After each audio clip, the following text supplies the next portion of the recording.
এই 2024 সালে কোটা নিয়ে যখন কথা হচ্ছে মনে রাখবেন এটার বেনিফিশিয়ারি কারা।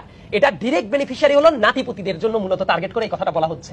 কারণ মুক্তিযুদ্ধ যখন হয় সেই টাইমে আমি যদি ধরি একজন মুক্তিযোদ্ধার ন্যূনতম বয়স 12-15 এইরকম যদি ছিল, তাদের বয়স এখন 70-এর কোটায়। তো তাদের যারা সন্তান তারা কিন্তু অটোমেটিক কোটা পেয়ে গেছে।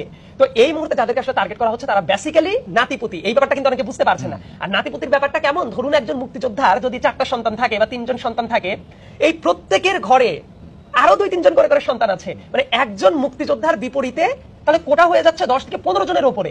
এটা তো অন্যদের ক্ষেত্রে বৈষম্য তৈরি করছে।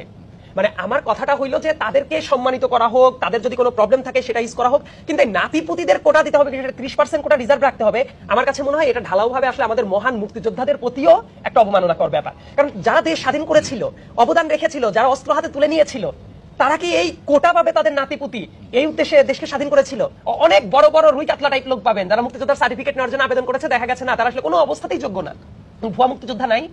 কারণ কি জানেন, এই যে তো হোলসেল প্যাকেজ পাওয়া যায়, মানে একটা সার্টিফিকেট দিয়ে তার যোদ্ধা কোটা 30%, নারী কোটা 10%, জেলা কোটা 10%, তারপর প্রতিবন্ধী কোটা আছে, নৃতাত্ত্বিক গোষ্ঠী কোটা আছে, মানে 56% চলে যায় কোটায়, আর 40% মেধায়।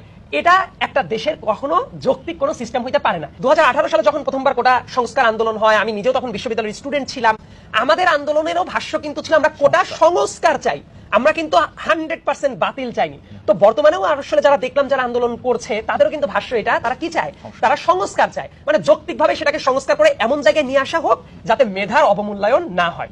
এবং আরেকটা ফ্যাক্ট আছে, আমাদের দেশে একটা কোটা যে ব্যাপারটা নিয়ে আসলে কেউই খুব একটা কথাবার্তা বলে না। তো আমি রিসেন্টলি এই ব্যাপারটা নিয়ে আমি ভিডিও কন্টেন্ট বানিয়েছিলাম।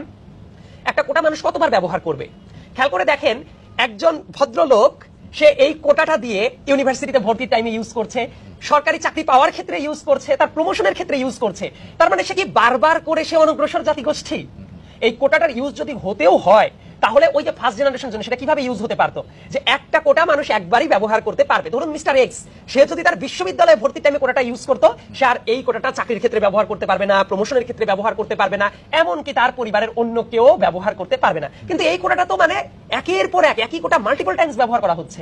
আবার একটা পরিবারের একটা ছেলেকে ধরেন যখন কোটাটা দেওয়া হলো, ওই পরিবারকে তো অ্যাজ এ হোল আপনি মূল স্রোতে নিয়ে আসলেন।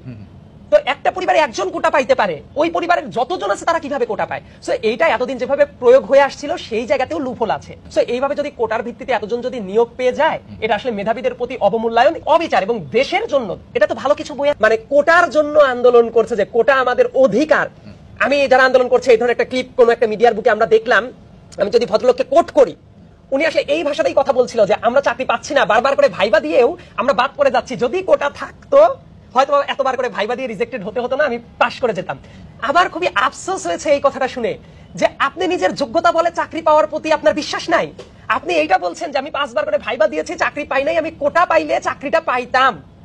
আপনি ওই টাইমে নিজের স্কিল ডেভেলপ করেন নাই কেন? আপনি নিজের মেধা দিয়ে তো আপনি যোগ্যতা প্রমাণ করতে পারতেন। অনেক মুক্তিযোদ্ধাদের সন্তান সেটা করেছে। আপনি বলেন তো বাংলাদেশে এমন অনেক মুক্তিযোদ্ধার সন্তানরা আছে না কোটা ছাড়া অনেক ভালো করেছে, এমন নজির বহু আছে। তো তারা যদি করতে পারে, মানে একজন মানুষ মিডিয়ার সামনে এসে বলছে আমি এতবার ভাইবা দিয়ে চাকরিটা পাই নাই, আমার যদি কোটা থাকতো আমি পাইতাম, এই কারণে কোটাটা দরকার, এটা তো আমার